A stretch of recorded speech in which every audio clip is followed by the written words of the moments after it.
जिंदगी जैसे पहेली, जैसे कि कोई सहेली। जिंदगी जैसे कहानी, थोड़ी नई थोड़ी पुरानी। कभी चाबुक, कभी चॉकलेट, कभी रौनक, कभी धक्कम पेल। ये भी हो सकता है, वो भी हो सकता है, बट ऑलवेज रिमेंबर, लाइफ में कुछ भी हो सकता है।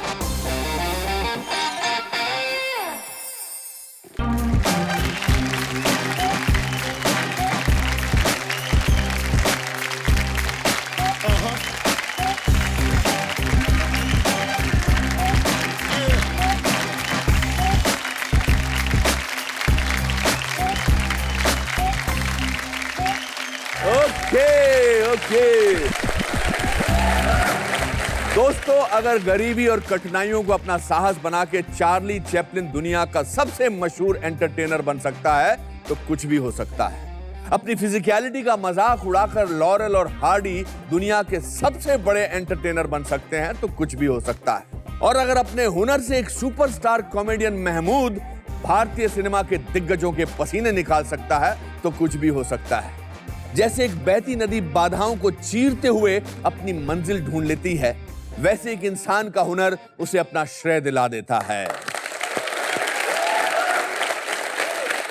हंसना और रोना जिंदगी के दो पहलू हैं, जिसमें से रोने के लिए आपको ज्यादा मेहनत नहीं करनी पड़ती, क्योंकि जिंदगी वैसे ही आपको रुलाती रहती है। जरा सोचिए, जिस जिंदगी की शुरुआत ही रोने से हुई हो, उससे क्या उम्मीदें रखें। पैदा होते ही बच्चा रोने लगता है, स्कूल का पहला दिन फिर रोने लगता है, पढ़ाई के नाम पर वैसे ही रोना आता है, और परीक्षा की तो बात ही छोड़ दो।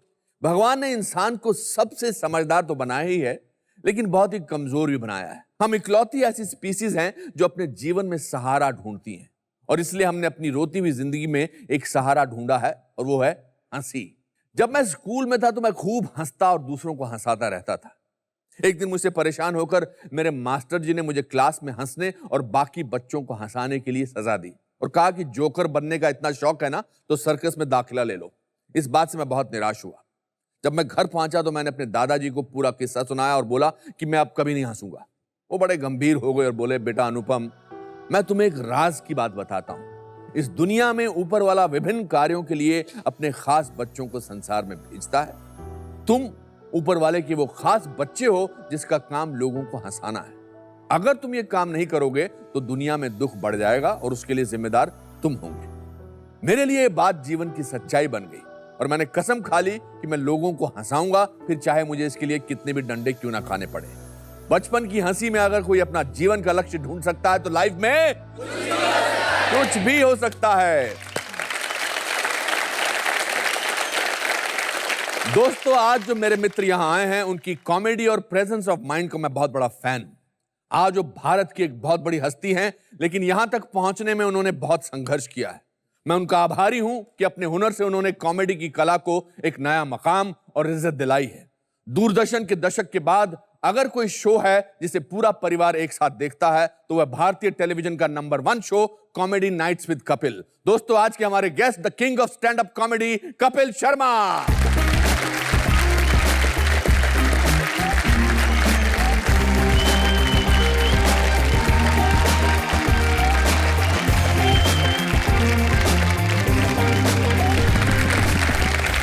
ये पहले पांव छूते बाद में खिंचाई करते हैं। नहीं पाजी, ऐसी बात बिल्कुल नहीं है। नहीं, आप अच्छा, मुझे आपने हमेशा इज्जत दी। बैठिए। Thank you sir. एक तो मुझे आपका सूट बहुत अच्छा लगा। थैंक यू सर, जाते हुए एक्सचेंज कर लेंगे। मुझे आपका बड़ा अच्छा लगा। ये महंगा ज्यादा है। चलो सर, धीरे धीरे करके मैं भी ले लूंगा, कभी कभी कभी ना कभी महंगा। मेरा पहला सवाल जी सर। मेरा पहला सवाल मेरे बारे में है। जी सर। आपके बारे में नहीं है। मेरी क्या पहली याद है आपके मन में? आपकी इतना सोचना पड़ रहा है यार। नहीं, सोचना नहीं पड़ रहा। मैं जब आपसे पहली बार मिला था, मैं अपने दर्शकों को बताना चाहूंगा कि मुझे अनुपम सर पहली बार दुबई में मिले, और हम लोग एक शो के लिए थे वहां पे। मैं वापस आया तो मुझे किसी ने बताया पीछे अनुपम जी बैठे हुए हैं, और बाद में अनुपम सर मुझे कहते हैं कि आपको मुझसे मिलकर खुशी नहीं हुई। एक्चुअली सर बात क्या थी, मैं आपको देख के हैरान इतना हो गया कि किसी ने मुझे बोला कि अनुपम सर आप ही का वेट कर रहे हैं, वो फ्री हो चुके हैं। मैंने कहा मेरा इतना, मतलब मैं मशहूर हो गया हूँ। अच्छा।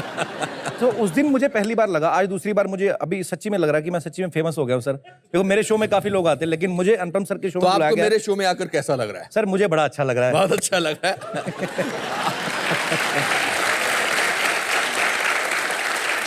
और आपको बहुत बहुत मुबारक किरण मैम। किरण मैम जीत गई है, वो जीत आपकी गई। बहुत बड़ी फैन है, पूरे देश की तरह किरण जी सर, आपकी मैं फैन है। खुद किरण मैम का बड़ा फैन हूँ, हमारे शो में अक्सर आती जाती रहती है, हमारा तो फैमिली रिलेशन हो गया अब। आपका फैमिली रिलेशन हो गया है? जी जी बिल्कुल। चलो अच्छी बात है, ले जाओ साथ में। अभी तो सर बिल्कुल चलनी बंद हो गई होगी आपकी क्या? घर पे। मेरी तो कभी भी नहीं चलती थी। अभी तो सरकारी अब तो वो पावर भी मैं मिल की गई। जगह हम अपने आप को हम बोलती हैं। अच्छा जी। जी जी, बहुत परेशानी हो गई है मुझे। ओहो, एक तो बीवी ऊपर से मेंबर पार्लियामेंट। Member parliament.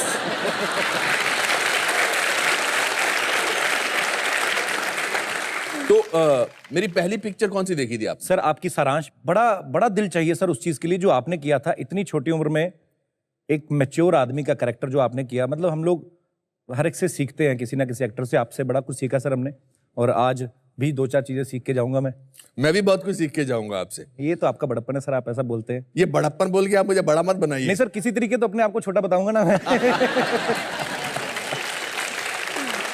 मेरी इस शो के दौरान पूरी कोशिश रहेगी कि मैं शायद इनसे 1 पॉइंट ऊपर ले जाऊं, मगर ये ऐसा होने नहीं देने वाले।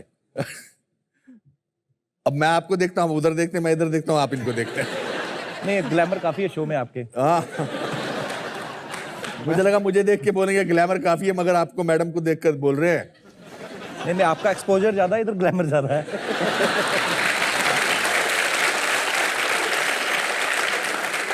आपके बारे में पूरे जो हिंदुस्तान के लोग हैं और बाहर के भी लोग जानना चाहते होंगे कि मैं खुद आपको इसलिए शो में चाहता था क्योंकि मैं खुद क्यूरियस था कि आपने शुरुआत, आपके बैकग्राउंड के बारे में ज्यादा लोगों को पता नहीं है। जी।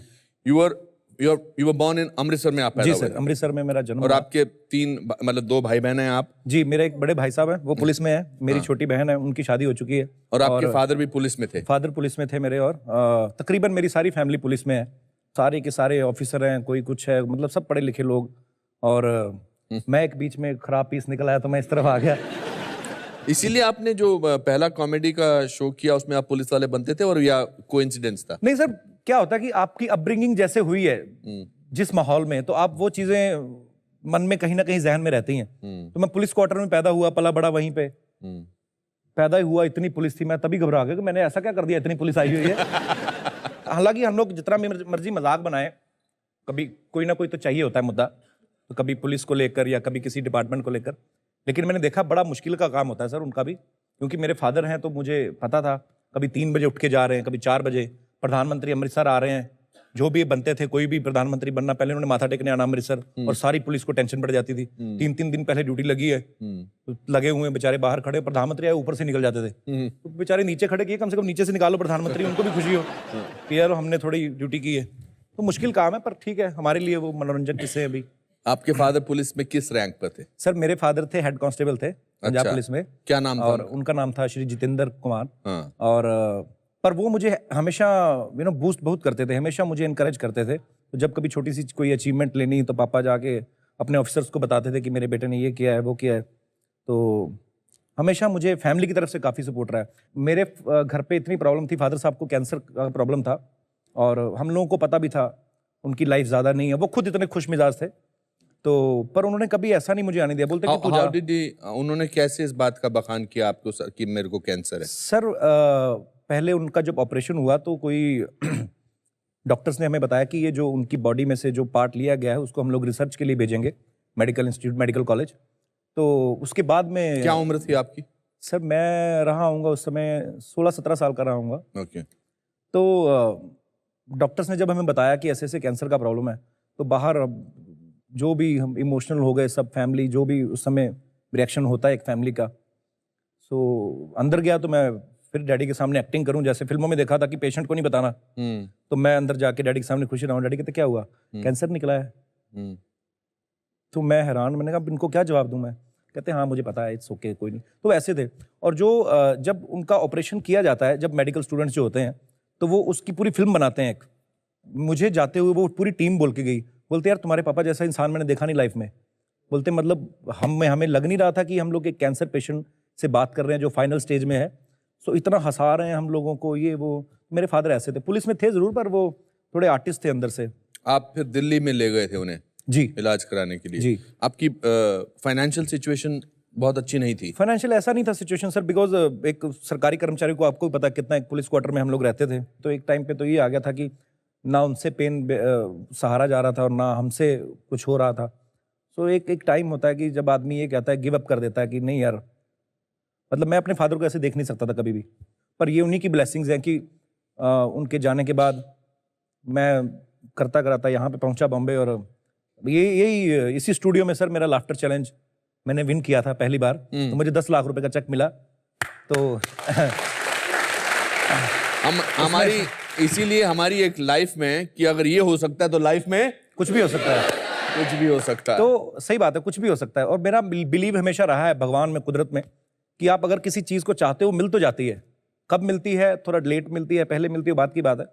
तो रात को मुझे मिला 10 लाख का चेक, उसमें से उन्होंने 3,90,000 काट लिया था। टीडीएस हाँ, टीडीएस के इनकम टैक्स सब काट लिया। मैंने कहा जब था नहीं तब तो काटते नहीं थे, अब अपनी मेहनत पे लिया तो अब क्यों काट रहे हो। तो मैंने रात को फोन किया 1:30 बजे, तब 1:30 बजे लाफ्टर चैलेंज का फिनाले खत्म हुआ। तो मैंने मेरी बहन को फोन किया, तब तक उसकी एंगेजमेंट हो चुकी थी। तो मैंने उसको फोन किया, मैंने कहा 10 लाख रुपया मिला। तो वो भी नींद में कह यार फोन रख, दिमाग ना खराब कर पहले तो मैंने कहा यार सच्ची में मिला है। फिर सुबह जब पेपर में आ गया तो मेरे घर पे पहुंच गए वो सब न्यूज़पेपर वाले, मम्मी की फोटो लगी सुबह ट्रॉफियां लेके नाच रहे हैं। तो उसके बाद जो है थोड़ा पटरी पे आए हम लोग। उसके बाद मैंने वो जो प्राइज मनी मिली मुझे टीडीएस काट के, जो 7 लाख रुपए हाथ में आया, तो मैंने जितनी सेविंग थी मेरी बहन की शादी में की तो लगाई वहाँ पे। तो वैसी शादी हमारे खानदान में कभी नहीं कोई हुई थी। तो उस चीज़ की बड़ी खुशी है। तो शांति होती है कहीं ना कहीं। बाकी डिजायर्स तो आदमी की कभी खत्म नहीं होती। मैं तो ये कहता हूँ यार, मेरे पिता आज भी होते तो उनको बड़ा शौक था पैग वैग मारने का। तो मुझे होता था कि आज मेरे फादर होते तो मैं दुनिया भर की स्कॉच उनके सामने रखता। पर भगवान मेरे ख्याल से सबको सब कुछ नहीं देता है शायद, इसीलिए कि आदमी अपने आप को ना भगवान समझने लग जाए। आपकी मदर का क्या रिएक्शन था? मम्मी सर, मेरी मम्मी ऐसी हैं, ऐसी लेडी हैं कि अगर मैं कहूँ ना कि मेरा सेंस ऑफ ह्यूमर जितना भी है तो वो मेरी माँ की ही देन है। अच्छा। मेरे मम्मी और पापा दोनों ही, वो घर पे लड़ाई बड़ी करते थे हमेशा ही, लड़ाई in the sense funny way में, तो कुछ ना कुछ चलते रहता था उनका। सो मेरी माँ ऐसी हैं कि उन्होंने वो दिन भी देखे हैं जब हमारे पास किराए का घर था, और फिर जब मेरा काम निकल पड़ा उसके बाद अपना घर बनाया मैंने। मेरी मम्मी की मैंने एक चीज़ देखी है और वो मैं उनसे सीखता भी हूँ ये चीज़ें। वो जिस भी हाल में रही हैं खुश रही हैं। अभी भी आप देख लो, अभी भी चले जाओगे ना आप, तो वो ये नहीं कभी फील करती हैं कि मैं कपिल की मम्मी हूँ तो मेरे को बार्गेनिंग नहीं करनी है। मैंने अभी हाल की मम्मी को कहा, मैंने जब मैं अमृतसर जाता रहा हूँ तो मैंने कहा मम्मी अभी बार्गेनिंग नहीं करना, मेरे साथ जाना है। तो मैंने गाड़ी ली थी वहाँ पे पहली, तो मैं बिठा के मम्मी को ले गया। मैं कहा मम्मी सेब खाती हो रोज? और क्या अपनी माँ को बोल दे आदमी, नहीं सेब आ कहाँ रहे मार्केट में। हालांकि क्योंकि उन दिनों 200 रुपए किलो हो गए थे सेब। तो वो कहती आ ही नहीं रहे मार्केट में। मैं कहा चलो मैं तेरे को ढूंढ के देता हूँ। तो मैं बिठा के मम्मी को ले गया, सेब ही सेब लगे हुए। अब चले गए दुकानदार के पास, तो मैंने कहा 5 किलो सेब दे दो ऐसे, और सारा फ्रूट व्रूट जो भी पैक कराया। मैं थोड़ा सा इधर गया तो मम्मी मेरी पैसे थोड़ा कम करना उसको। मैं कहा मम्मी कम नहीं करने। तो मैं देख लिया मम्मी को ऐसे घूरा तो मम्मी हट गई। इतनी देर में सर चूहा निकला पीछे से, बड़ा मोटा सा। तो मैंने ऐसे ही आदत जो अपनी, मैंने कहा यार चूहे बड़े तुम्हारे मोटे, फ्रूट व्रूट खाते होंगे तुम्हारी डैडी से। मम्मी कहती हाँ ये खाने देगा जो 5 रुपए नहीं कम कर रहा। तो वो नेचुरल होता है अंदर। तो वो चीजें बड़ी